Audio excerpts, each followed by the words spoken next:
को भी आप कॉपी भेजिएगा कि कैसे मार्केटिंग की जाए।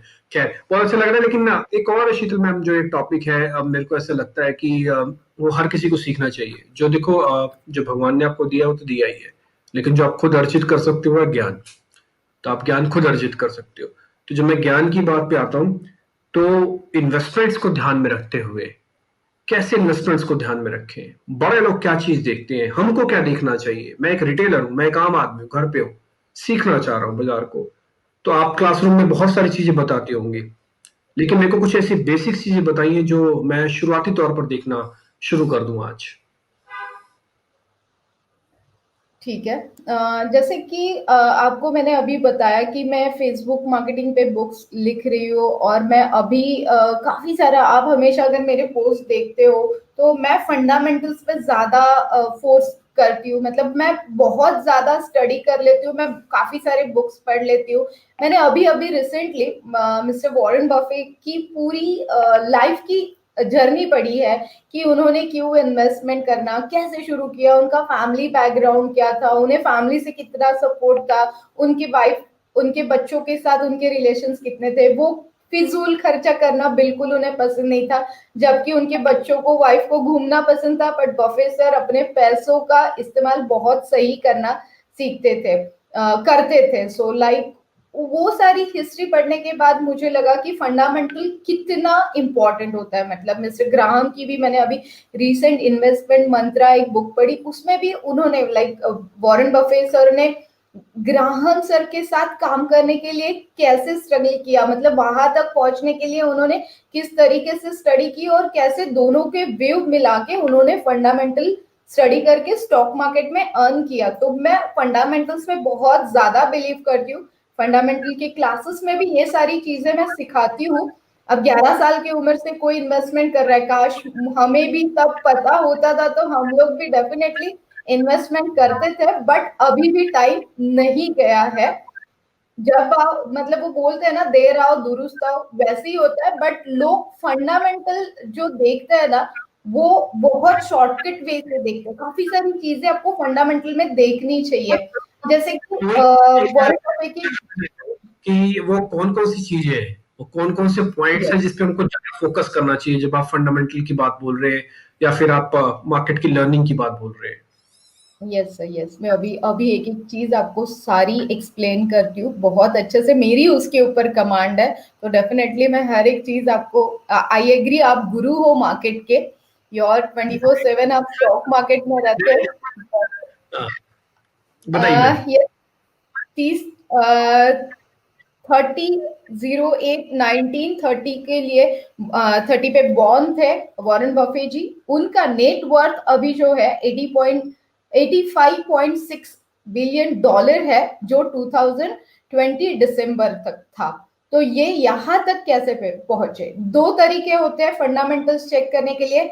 एक तो कंपनी डिविडेंड कितना दे रही है, या तो फिर कंपनी डिविडेंड और बोनस नहीं दे रही है, वो खुद के पास ही रख रही है। जब कंपनी खुद के पास वो डिविडेंड या बोनस या जो एक्स्ट्रा प्रॉफिट हो रहा है वो रख रही है, तो उसमें से कंपनी ग्रोथ पे कितना ध्यान दे रही है। इस तरीके से, दो तरीके से आपको फंडामेंटल्स देखने होते हैं। और ये फंडामेंटल्स देखने के लिए ना डेफिनेटली आपको बैलेंस शीट देखना होता है, और लोग इसे बहुत बार इग्नोर कर देते हैं।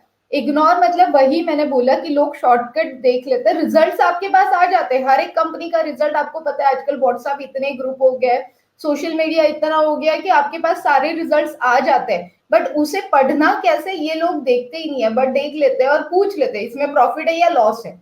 इतने दो सवाल लोग पूछ लेते हैं, तो वो गलत है।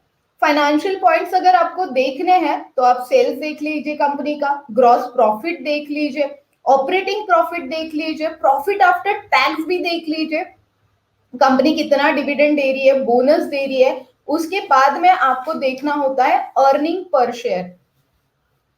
अब एक्चुअल इन्वेस्टर्स क्या करते हैं मैं आपको बताऊं, प्रॉफिट पे ध्यान नहीं देते हैं, वो लोग ध्यान देते हैं ईपीएस पे। आप कितनी हम्म। बार चेक करते हो डिम्पी सर ईपीएस? मैं तो जब भी इन्वेस्टमेंट करता हूँ तो पहले सबसे पहले ईपीएस ही देखता हूँ। और तो अब मैं ये इनफैक्ट आपसे भी पता करना चाहूंगा कि ईपीएस देखनी देखनी क्यों चाहिए और कैसे इसको देखना चाहिए। क्योंकि हम तो चेक करते हैं कि भी ठीक है, 25 का ईपीएस है, 12 का ईपीएस है, 15 का ईपीएस है, और कई सालों से इसका मेंटेन्ड है, CAGR ग्रोथ है कि नहीं है ईपीएस के अंदर, तो मतलब सारी चीज तो चेक करते हैं। बट मैं एक बार आपका व्यू पॉइंट जानना चाहता हूँ कि ईपीएस कैसे देखी जाए, कितनी अच्छी कितनी बुरी होती है, जरा इसके बारे में आप बताइए, और ये कैसे कैलकुलेट होती है, क्योंकि हमें तो कैलकुलेटेड करी कराई मिल जाती है, तो आप कैसे कैलकुलेट होती है जरा ये भी बताइएगा। यस सर, जैसे मैंने बोला कि इन्वेस्टर कंपनी का प्रॉफिट नहीं ईपीएस देखते हैं। थोड़ी सी अजीब चीज है, बट या ये मेरा एक्सपीरियंस है। जितने लोगों को मैं सिखा चुकी हूँ, जितने लोगों को मैं सीख चुकी हूँ, वही मैंने देखा था। ईपीएस मतलब profit of divided by number of shares आ जाते हैं। सारे खर्चे माइनस करने के बाद जो बचा हुआ प्रॉफिट है ना, उसको सोचा और समझा जाता है ईपीएस में। फिर उसके बाद में आपको देखना होता है आरओई, रिटर्न ऑफ प्रॉफिट, जो profit divided by share holders fund multiplied by 100%।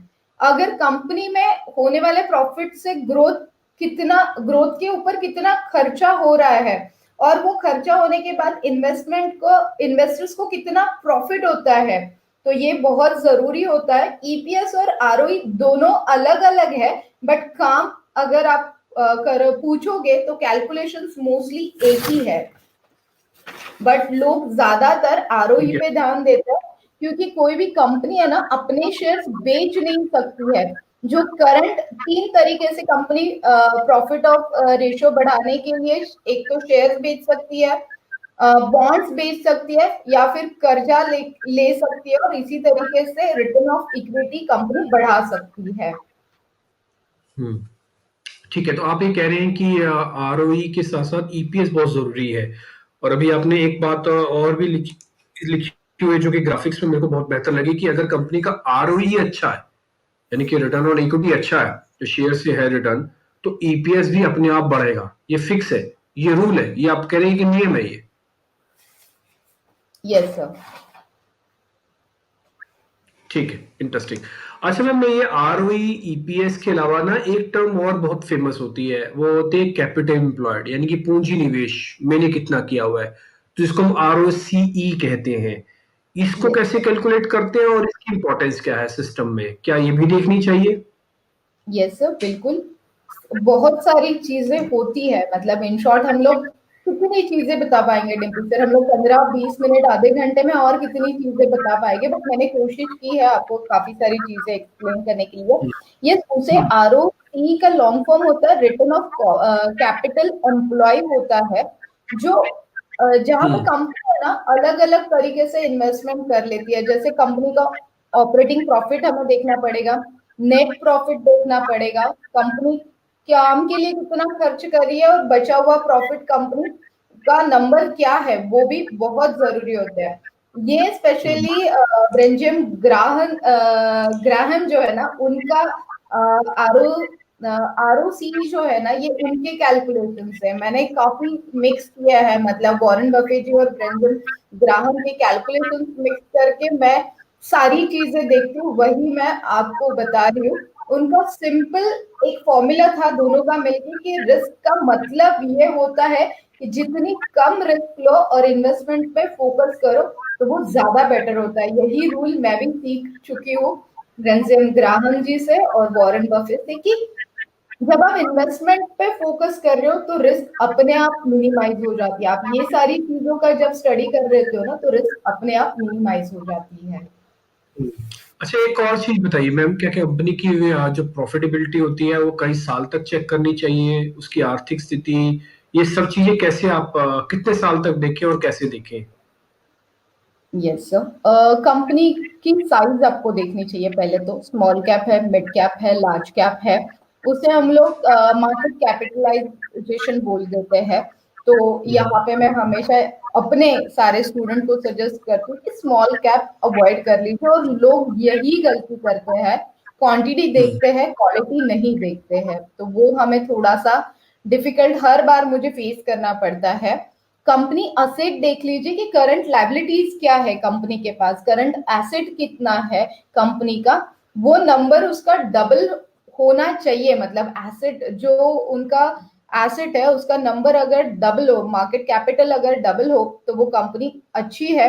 Definitely company का प्रॉफिट ऑफ रेशियो देख लीजिए, फाइनेंशियल कंडीशन देख लीजिए, पिछले 10 साल में कंपनी को लगातार प्रॉफिट में होनी चाहिए।